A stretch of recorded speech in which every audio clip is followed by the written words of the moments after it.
Welcome back to SNN Sports. Welcome to the adrenaline-fueled world of sports. Get ready to dive into the action, because this is the sports show that keeps you on the edge of your seat. Welcome to the show.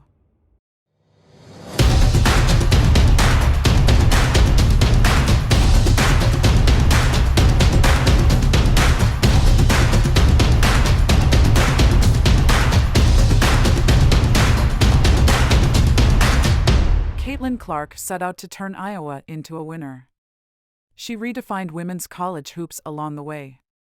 Clark doesn't want to think about, or doesn't want to talk about it.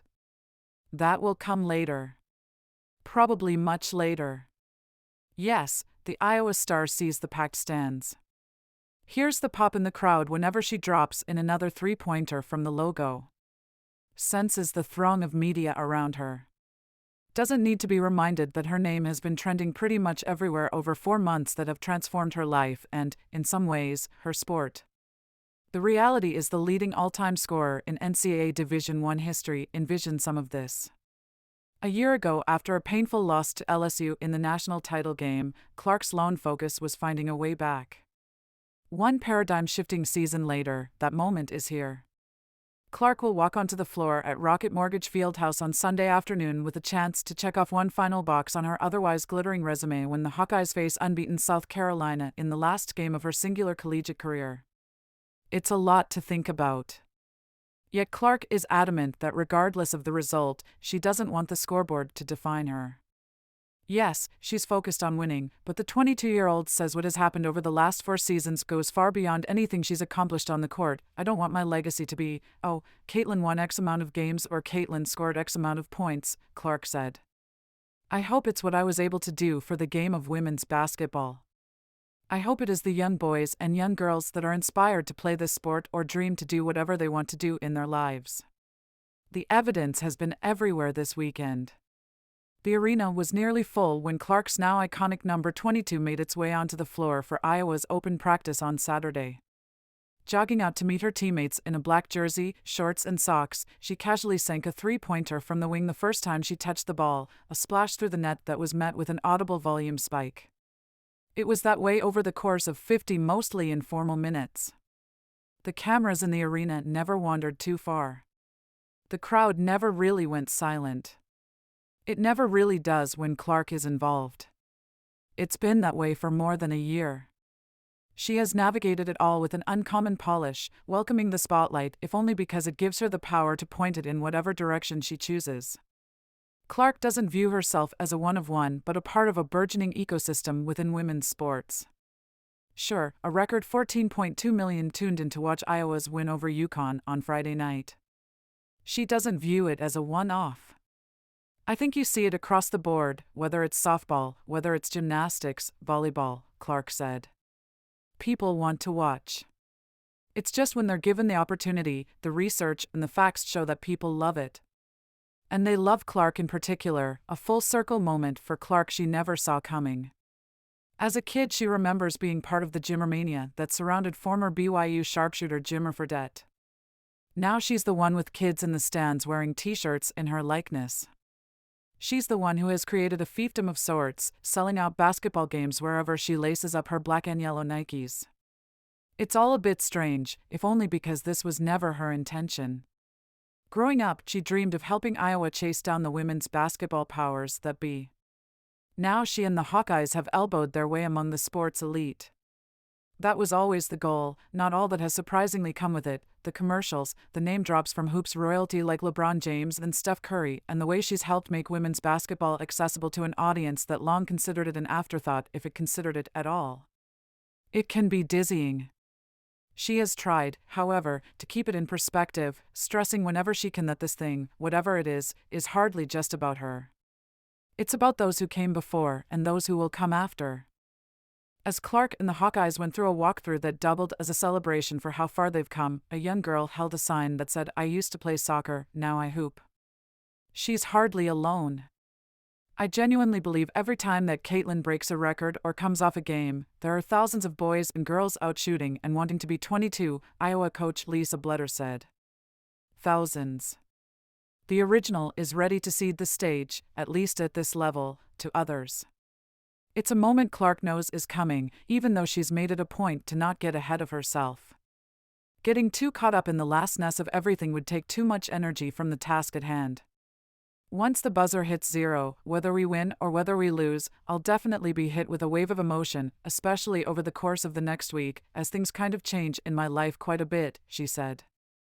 The WNBA draft, where Clark is expected to be taken first overall by the Indiana Fever, awaits on April 15th, little more than a week away. Then maybe some time with Team USA before the Paris Olympics. It's been a whirlwind. It will be a whirlwind. There will be time to reflect down the road. For now, there is just one more run with her teammates, one more opportunity to shoot deep threes in front of a packed arena with millions more watching at home. Some watch to root for her. Some will watch to root against her. Some will watch out of curiosity. Some will watch out of wonder. But they'll all watch. And maybe that matters more to Clark than any net-cutting ceremony ever could. The way people are not only showing up, but cheering about the game and invested in the game, they understand the game, she said. They know what's going on. They're passionate about it. To me, that's the coolest thing. That's the Caitlin Clark thing. Staley and South Carolina chase perfection, one win away from becoming 10th undefeated team. South Carolina is one victory away from completing the 10th perfect season in NCAA Division I women's basketball history. UConn did it last, in 2016, and this year's Gamecocks team might be the most surprising of the group. Coach Dawn Staley lost all 5 starters from last season's team that went into the final for unbeaten before losing to Caitlin Clark and Iowa. The opponent Sunday afternoon, Clark and her Iowa teammates, standing between a title and a 38-0 record for the Gamecocks. As much as you bring up like an undefeated season, it doesn't feel like it because, we've played some bad basketball that made it feel like we lost, Staley said. It's really hard to believe that we're undefeated because I don't feel it. As a coaching staff, we have to pinch ourselves to even know that's true because deep down we see what our shortcomings are every single day. South Carolina had a couple scares throughout the season that could have ended the perfect season. The Gamecocks were down at the half to Duke, LSU, and Tennessee during the regular season before winning. The biggest threat came in the SEC tournament semifinals game when they needed a last-second three-pointer from Camila Cardoso to beat Tennessee and keep the perfect run alive.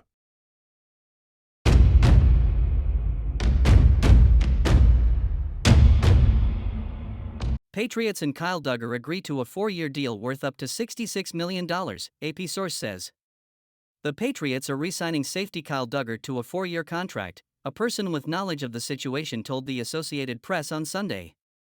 The new deal is worth a base salary of $58 million, which includes $32.5 million in guarantees, and has a maximum value of $66 million, according to the person who spoke to the AP on condition of anonymity because terms have not been announced. The deal was first reported by NFL Network. Dugger started all 17 games last season and led the Patriots with 71 solo tackles and 2 interceptions. The 28-year-old has totaled 9 interceptions and 343 combined tackles over the past 4 seasons since being drafted in the second round out of Lenoir-Rhyne in 2020. The Patriots originally used the 1-year transition tag on Dugger. They had until July 17 to reach a long-term deal with him, or he would have made the average of the top 10 salaries at his position next season, which would have been around $14 million. Instead, the Patriots will not only keep one of their biggest offseason priorities on the roster, but they have secured him for multiple seasons as new coach Jared Mayo leads New England's rebuild.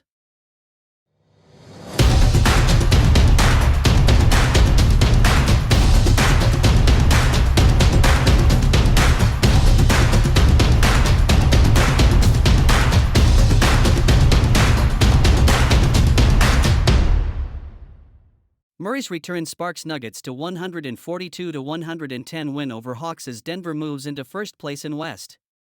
Jamal Murray's return rippled through Denver's roster in a rout of the Atlanta Hawks that left coach Michael Malone in a great mood and the Nuggets in sole possession of first place in the tight Western Conference playoff race. Murray returned from a strained right knee after missing 7 games and had 16 points and 6 assists in 21 minutes of a 142-110 victory Saturday night. He sat out the fourth quarter, as did Nikola Jokic, who still recorded his 25th triple-double of the season, and Kentavious Caldwell-Pope, who added a season-high 24 points. Hawks guard Bogdan Bogdanović said Murray's presence was a game-changer. "He's a tremendous player. Him and Jokic are the best duo in the league and it's tough to guard them," Bogdanović said. "When Jokic needs to find a guy to score, he's got Murray and that's basically it." Murray's impact in his first appearance since getting hurt March 21 in a game against the New York Knicks went well beyond the numbers he put up. Reggie Jackson, who had started in Murray's place, returned to the bench and led Denver's second unit with 18 points despite a sickness that left him masked on the sideline, and Malone surprised he even played. "I have to give him a lot of credit because I didn't think he was going to play," Malone said. "For him to go out there, it was just amazing and a testament to his toughness. Having Jamal back gets Reggie back to that second unit. It's more of a natural order of things for us, and it was great to have Jamal Murray back. And I was really grateful I didn't have to put him back in. He's on a minute restriction and I kept him well below his minute restriction." Denver's reserves erupted for 58 points one game after making just 3 baskets. Peyton Watson scored 13 points to go with 5 blocks, and Justin Holiday dished out 6 assists to go with his 8 points. All of this propelled the Nuggets, 54-24, into sole possession of first place in the Western Conference, a half game ahead of the idle Minnesota Timberwolves, who visit Denver on Wednesday night.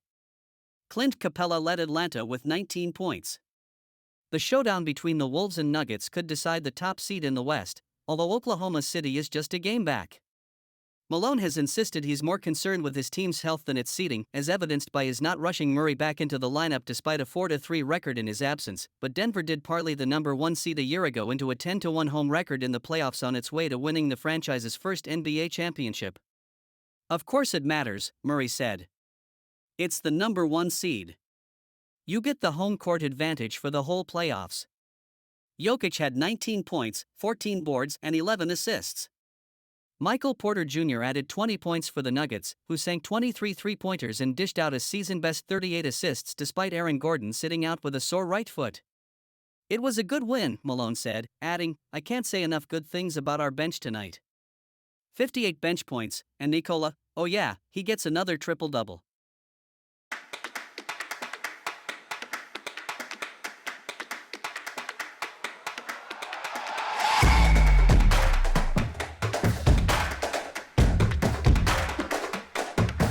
All-star JD Martinez's debut with the Mets has been delayed while his conditioning continues.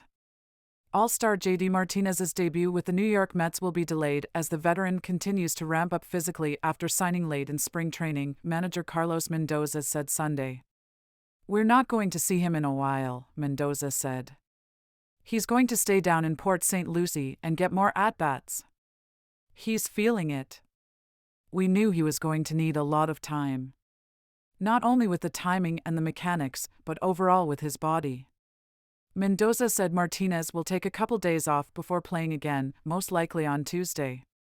The 36-year-old Martinez finalized a $12 million, one-year contract with the Mets on March 24.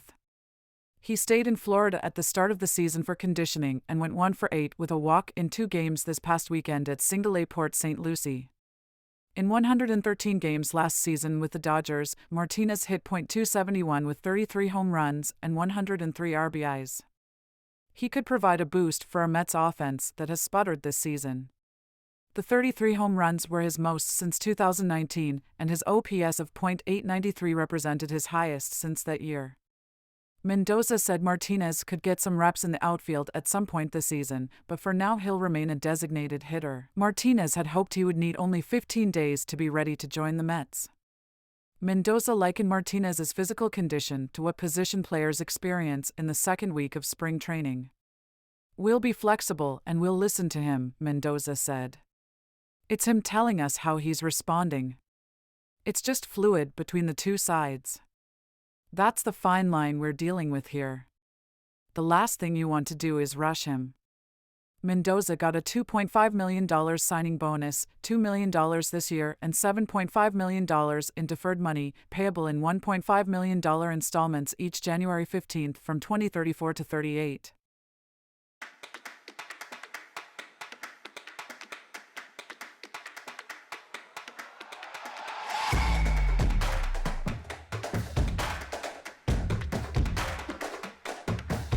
Verstappen, Perez, and Sainz question wisdom of running F1 sprint race in China after 4-year absence.